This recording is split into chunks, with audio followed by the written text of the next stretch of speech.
Olá! Neste vídeo nós iremos aprender sobre as teorias ácido-base. Para que a gente consiga entender os conceitos das teorias ácido-base, a gente primeiro precisa passar pela história, de como as teorias ácido-base foram se desenvolvendo.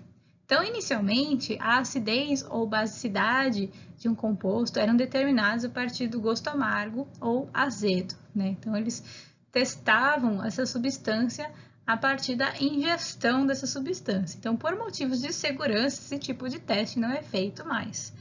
Então, aí se passou a pensar, então, que a composição química das moléculas estavam sendo envolvidas, na acidez e basicidade dos compostos. Então, começou a se dar importância para a presença de oxigênio, de prótons e de elétrons. O que é importante a gente ter em mente é que não há um consenso nas teorias e não existe uma teoria ácido-base que esteja certa e outra errada. O que se deve ter em mente é que, dependendo das condições experimentais, se um determinado composto exibir uma característica ácida, ele será determinado como um ácido. E se ele exibir características básicas, ele será então tratado como uma base. Mas isso vai depender das condições em que ele está sendo tratado naquela determinada reação. Então, no desenvolvimento das teorias, se iniciou em 1661 com Boyle, em que ele dizia que os ácidos eles dissolvem muitas substâncias, transformando o indicador de plantas azul em vermelho. Mais para frente, em 1776, Lavoisier e Davy condicionaram que o fator acidificante era a presença do oxigênio, justamente devido ao CO2 formar ácido carbâmico que transformava o indicador de plantas azul em vermelho. E o CO2 continha a espécie oxigênio, certo? Pouco mais para frente, em 1823, Urey explicou que não existia um princípio ou um elemento acidificador. Então, ele estava sendo contra as teorias de Lavoisier e Davy, em que ele dizia que a acidez e a alcalinidade iriam depender mais do modo como esses constituintes estão combinados do que da natureza dos constituintes em si. Então, a teoria de Urey é mais correlacionada com a atualidade, certo? Então, a gente depende, não é porque a gente tem oxigênio na nossa molécula, que a nossa molécula será um ácido, certo? Então, em 1838, Liebig começou, então, com a teoria dizendo que os ácidos são compostos de hidrogênio. Então, ele estava indo contra a teoria de Urey, então, dizendo que o hidrogênio poderia ser substituído por metais. Então, compostos que tenham hidrogênio seriam ácidos. Então, se a gente for pensar na teoria de Urey, o arranjo molecular é que vai fazer com que uma determinada substância seja ácida ou básica.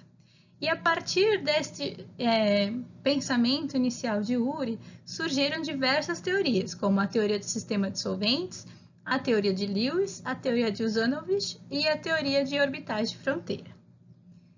Já pela teoria de Liebig, em que ele põe o hidrogênio como um átomo central e importante na teoria ácido-base, surgem as teorias de Arrhenius e de Bronsted-Lowry. Então, a gente vai iniciar com a teoria de Arrhenius, em que a teoria de Arrhenius, ela se baseia na dissociação eletrolítica das espécies em água. Então, por exemplo, se a gente adiciona sal em água, esses íons eles vão se dissociar. Então, eles vão formar o íon sódio mais aquoso, então ele estará solvatado, ele terá espécies de água ao redor deste íon. E o íon cloreto também solvatado, mais a água ao seu redor, tudo bem? E isso pode fazer com que a gente consiga generalizar também a dissociação de espécies básicas e ácidas. Então, para um ácido que tem uma descrição generalizada como HA, na hora que ele reage com a água, entra em contato com a água, ele se dissocia em A- mais H3O+. Então, o H3O+, que é o conceito ácido desse composto, certo? E uma base, na hora que reage com a água, forma BH+, mais OH-, certo? E a reação de um ácido com uma base forma um sal e água. Então, o exemplo mais clássico que nós podemos dar sobre a teoria de Arrhenius seria a reação de hidróxido de sódio com HCl em meio aquoso, formando NaCl e água. Então, forma sal e água. Então, as espécies ácidas são as espécies que geram H3O+, né? O H+, ele não existe em solução, ele sempre está como H3O+. E as espécies básicas, pela teoria de Arrhenius, são as espécies que, a partir da sua dissociação em água, formam íons OH-. Entretanto, essa teoria é muito restritiva. Nós temos que necessariamente trabalhar em meio aquoso para que a teoria de Arrhenius seja válida. Então, para que a gente possa ainda tratar o hidrogênio como um átomo central da teoria ácido-base, surgiu a teoria de Bronsted-Lowry, em que ele diz que um ácido tem a tendência de perder um próton e uma base tem a tendência de aceitar um próton. Então, desta forma, a gente consegue fazer com que a teoria ácido-base de Arrhenius possa ser utilizada em meios orgânicos também. Então, por exemplo, ainda tratando com o meio aquoso, um ácido, na teoria de Arrhenius, é a espécie que tem H3O+, certo? E a base é a espécie que tem OH-. Então, se a gente for pensar na teoria de Bronsted-Lowry, o ácido é a espécie que tem a tendência de perder um próton.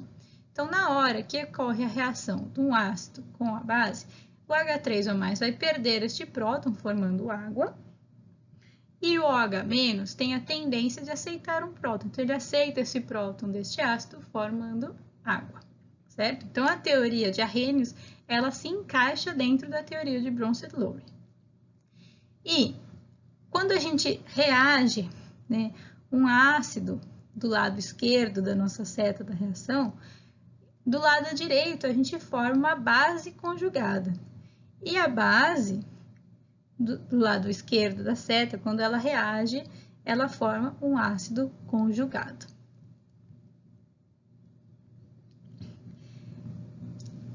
O ácido e a base conjugada, eles são base e ácido mais fracos do que os reagentes. Então, a água é um ácido mais fraco do que o H3O+, e a água é uma base mais fraca do que o OH-. Então, por exemplo, se a gente for reagir H3O+, que é um ácido, com NO2-, que seria a base, nós formaríamos o H3O+, ele vai doar o próton para o HNO2, certo? Formando água. Então, o ácido forma a sua base conjugada e a água é uma base mais fraca, né? É um ácido mais fraco do que o H3O+. E o NO2, quando ele recebe o próton do H3O+, forma HNO2, que é um ácido conjugado da base, certo? Sendo uma base mais fraca do que o NO2-. Tudo bem? Então, eu disse para vocês que essa teoria poderia ser utilizada em solventes não aquosos. Então, por exemplo, se a gente está trabalhando em amônia líquida, por exemplo, nós temos as espécies NH4+, mais Cl-, então do cloreto de amônio, reagindo com amideto de sódio, né? NH2- com Na+. Isso resultará na formação de um sal, NaCl, mais o solvente, então NH3. Então, a gente consegue tratar, né, quem que seria o ácido e a base nesse caso. O ácido é o NH4+, que está doando um próton para o amideto, que seria a base. Então, esta é a teoria de Bronsted-Lowry. E a amônia seria tanto o ácido quanto a base conjugada do amônio e do amideto. Então, a partir desta teoria de Bronsted-Lowry, surgiu também a teoria dos sistemas de solvente, em que foi feita basicamente por Guttmann, que surgiu também em 1905 com Franklin, em que ele diz que a autodissociação da água forma íons H3 ou mais OH-, e a autodissociação da amônia, como a gente viu no slide anterior, forma íons amônio mais amideto.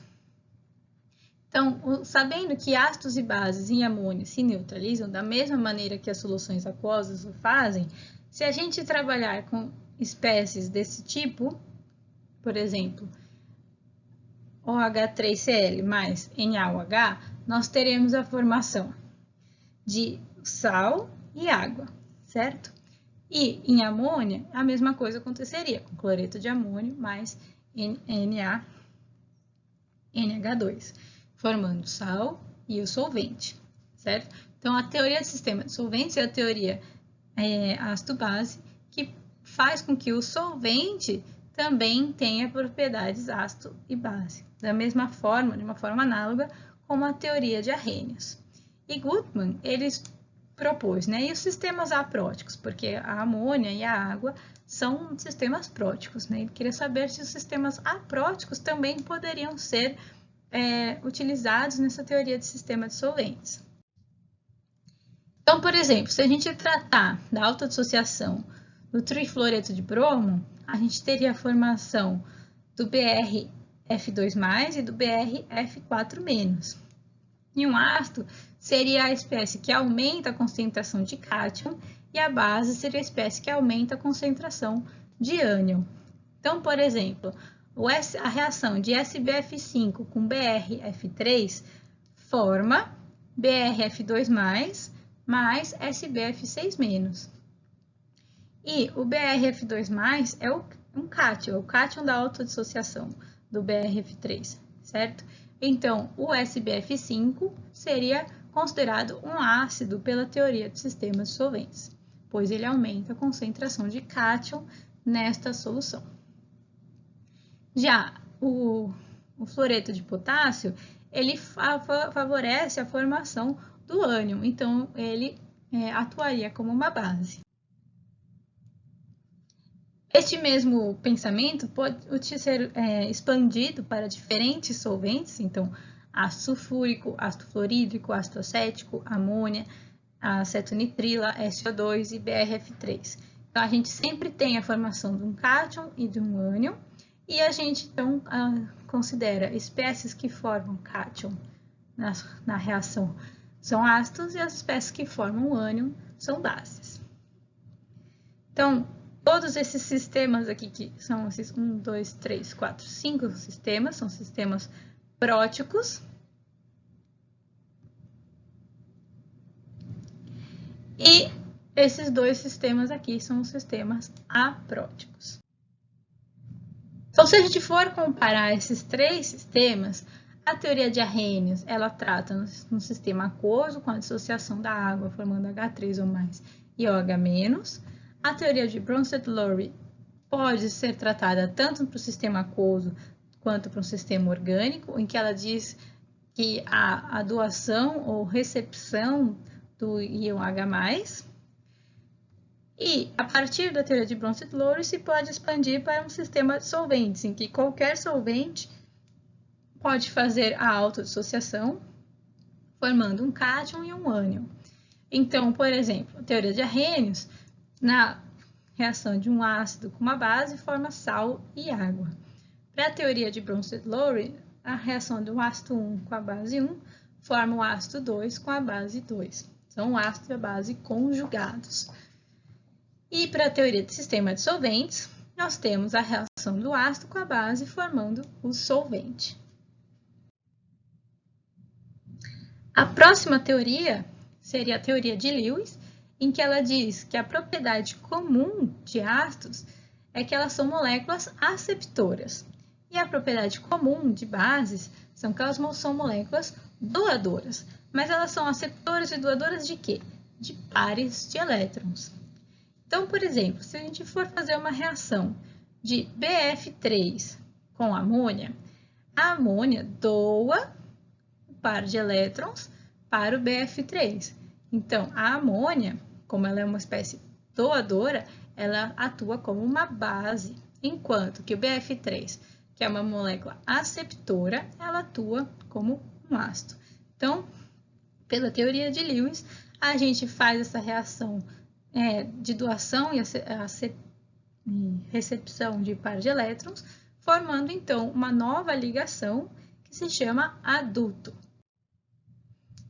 Na formação do aduto, a gente tem a interação, né, do LUMO, que é o orbital molecular de menor energia desocupado do ácido, com a recepção, né, do par de elétrons do HOMO, que é o orbital molecular de mais alta energia ocupado da base. Então, a base, que é a amônia, doa o par de elétrons para o ácido, formando, então, um orbital molecular de menor energia. Então, ele estabiliza essa molécula. Então, o aduto, a formação do aduto estabiliza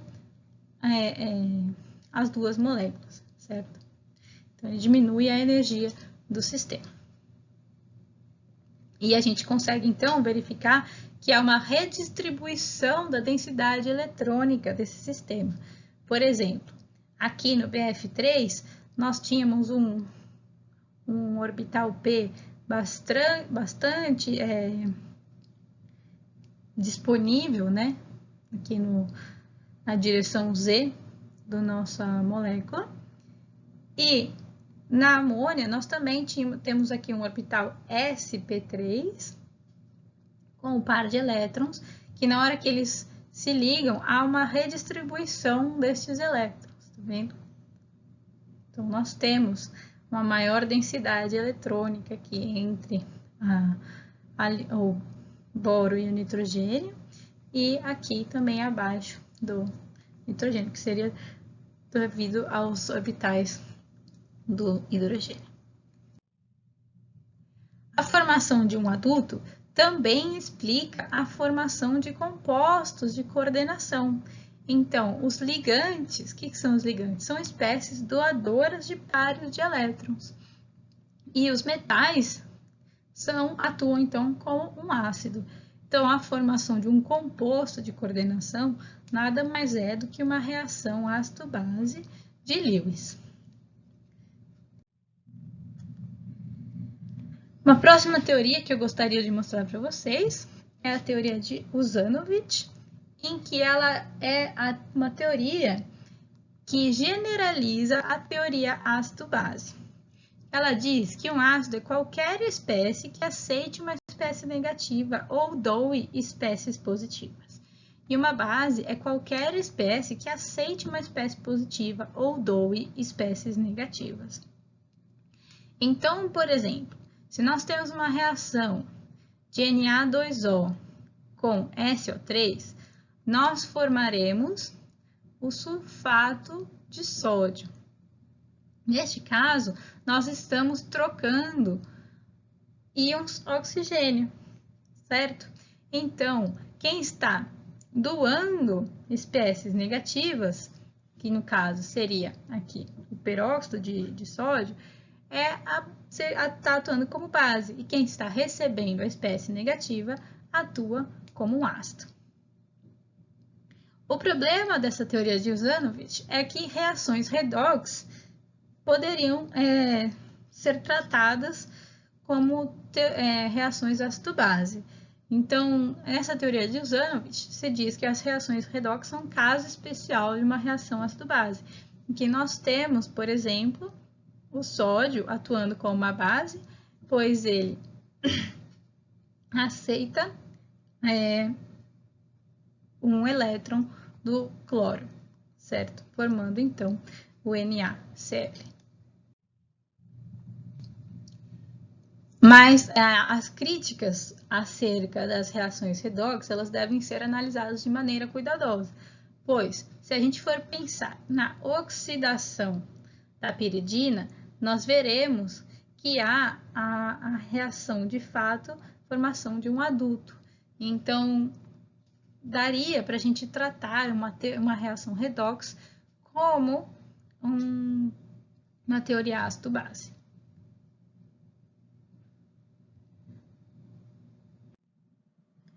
Bom, se a gente for tratar a teoria de ácido-base com a teoria de orbitais de fronteira, o que a gente pode verificar é, por exemplo, a energia dos orbitais moleculares das espécies que estão envolvidas.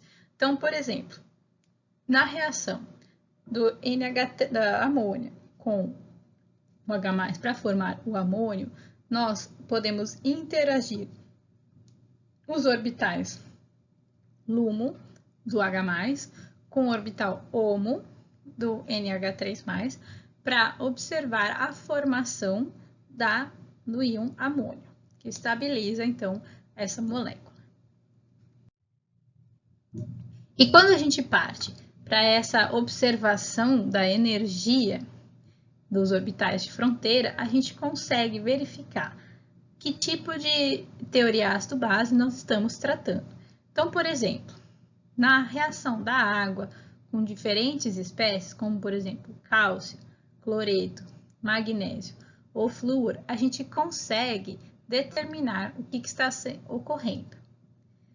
Por exemplo, na reação de água com cálcio, há uma grande diferença de energia entre o HOMO do cálcio e o LUMO da água. Então, quem vai doar elétrons para quem será o cálcio que vai doar elétrons para o hidrogênio. Mas como há uma grande diferença de energia entre esses orbitais, há então a transferência de elétrons e ocorre então uma reação redox. Então a gente tem a água reagindo com cálcio, formando hidrogênio, hidróxido mais cálcio 2+. Tudo bem? No caso do cloreto, essa interação, essa diferença de energia entre o HOMO do cloreto e o LUMO da água, a diferença de energia é baixa. Então, o que ocorre é a formação de um complexo. Então, a água complexa o íon cloreto, formando o íon solvatado, com diversas águas ao redor do cloreto. A mesma coisa acontece com o magnésio, mas nesse caso, quem doa o par de elétrons é a água, ao invés do caso do cloro, que tinha o orbital molecular de mais alta energia ocupado, que estava acima da energia do LUMO da água. Então, nesse caso, agora é a água que doa a densidade eletrônica para o magnésio, formando então o íon magnésio coordenado. Já no caso do flúor, essa diferença de energia, HOMO-LUMO, também é grande. Então, ocorre novamente uma reação redox. Só que agora, ao invés de ocorrer uma redução da água, ocorre uma oxidação da água, pois a água está agora doando esses elétrons para o flúor, certo? Então, há então a reação da água com o flúor, formando oxigênio mais H+, mais 4 fluoretos. Então, se a gente for tentar generalizar todas as teorias ácido-base, a gente tem que tentar incorporar essas teorias, em que a gente diz que um ácido ele é uma espécie que doa espécies positivas, podendo ser H+ ou cátions, e recebe espécies negativas, podendo ser elétrons, oxigênio e ânions.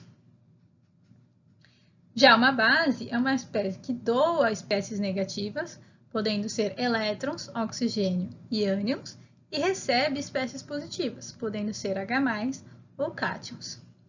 E com isso a gente consegue relacionar a densidade eletrônica com a estrutura molecular das nossas moléculas. Ou seja, a gente consegue determinar a acidez de oxiácidos. Então, se a gente tem diferentes oxiácidos, então a gente está tratando com ácidos, oxiácidos da mesma espécie, de cloro, certo? A gente consegue determinar que, à medida que a gente adiciona oxigênios ao redor desse cloro, a gente vai aumentando a acidez deste oxiácido, certo? Devido à retirada de energia, de densidade eletrônica do hidrogênio para o oxigênio. Nós também conseguimos generalizar a basicidade de óxidos metálicos, em que nós temos um efeito do tamanho com a carga, que nos dá o empacotamento correto do nosso óxido metálico. Então, quando a gente está tratando com a mesma carga, então, por exemplo, na família aqui dos metais alcalinos terrosos, todos têm a carga 2+, o óxido de berílio, ele é um óxido mais ácido, à medida que a gente vai descendo na família, a gente vai formando óxidos metálicos básicos.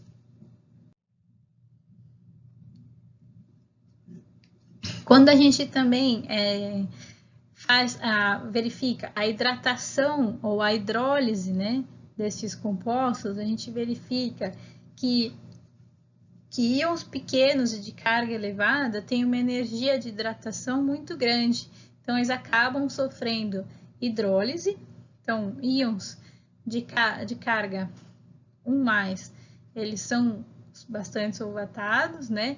Tem uma maior energia de hidratação.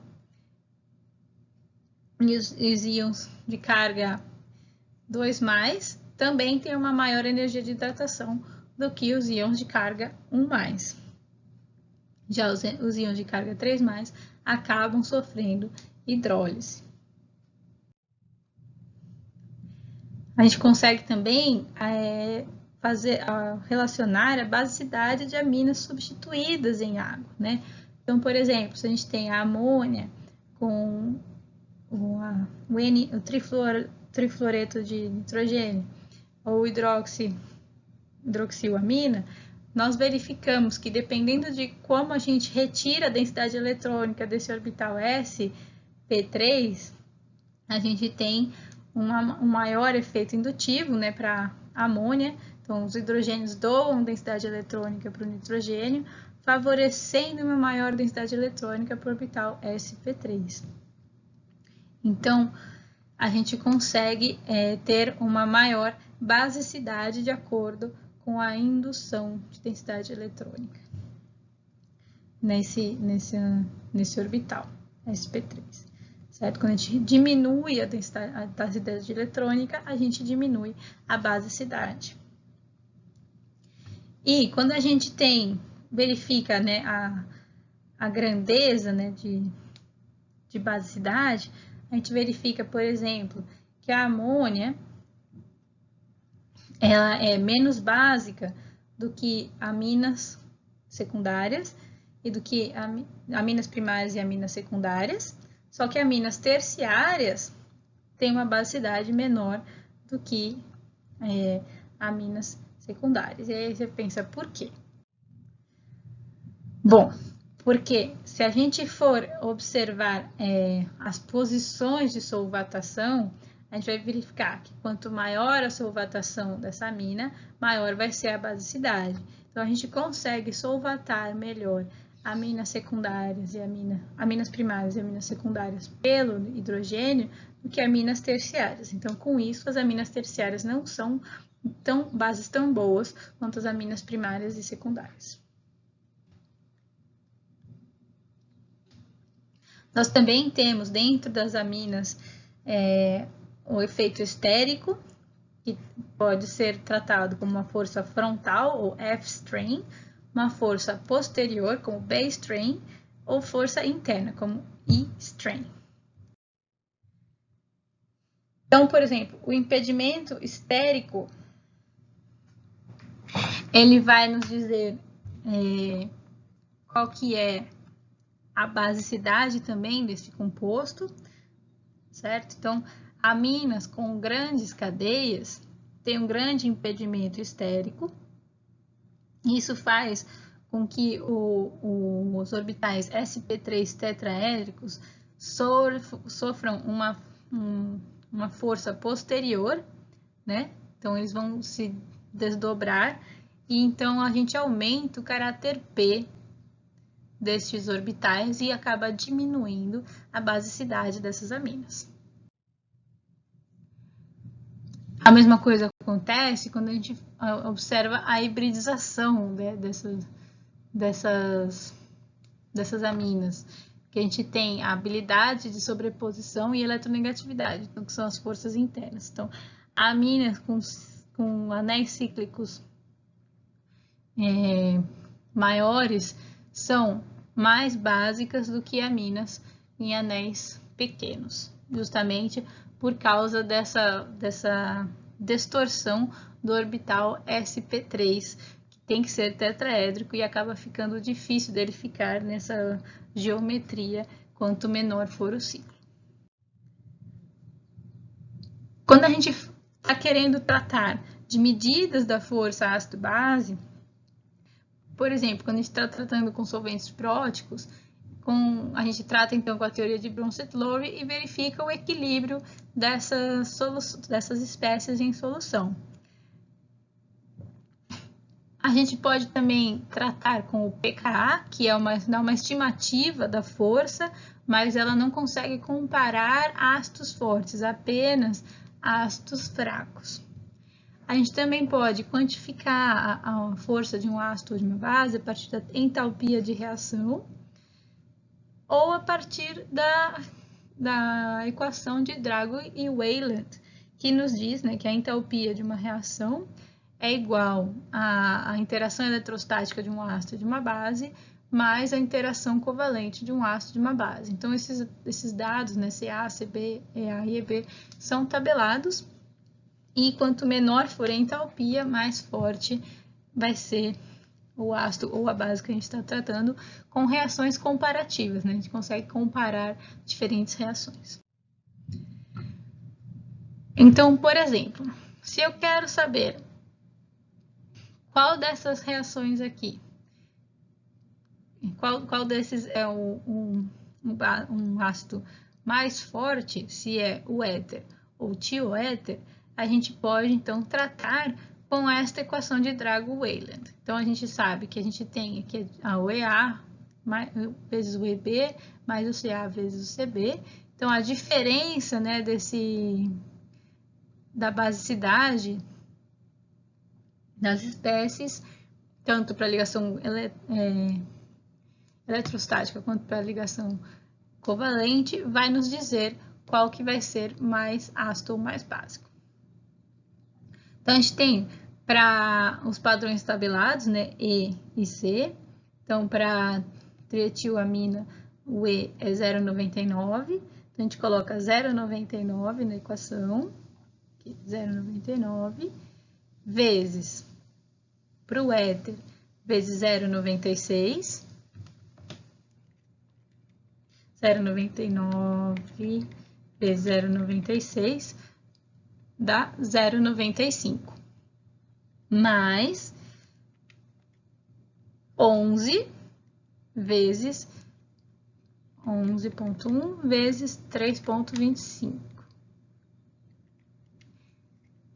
Nós temos um valor total de ΔH de 37,4 para a reação da trietilamina com o éter. No caso da trietilamina com o tioéter, nós temos 96 vezes 0,34 mais 3,25 vezes 7,4. E a gente verifica que, Para o tioéter, o ΔH é de 24,4.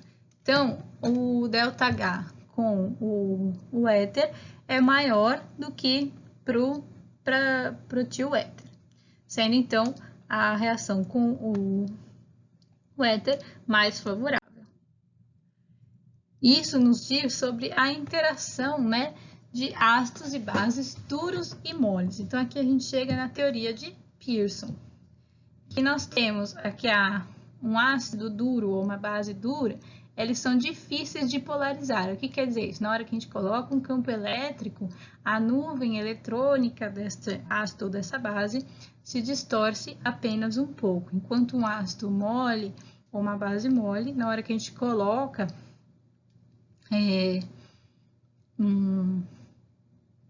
um campo elétrico, há uma maior distorção. Então, quando a gente faz a interação de um ácido duro com uma base dura, a gente tem um ΔH alto, enquanto que se a gente faz a interação de um ácido mole com uma base mole, nós também temos um ΔH alto. Já a interação de um ácido duro com uma base mole, nós temos um ΔH baixo. O que diz isso? Que nós temos a estabilização das interações mole-mole e duro-duro. Então, a gente favorece interações entre ácidos e bases duras e ácidos e bases moles.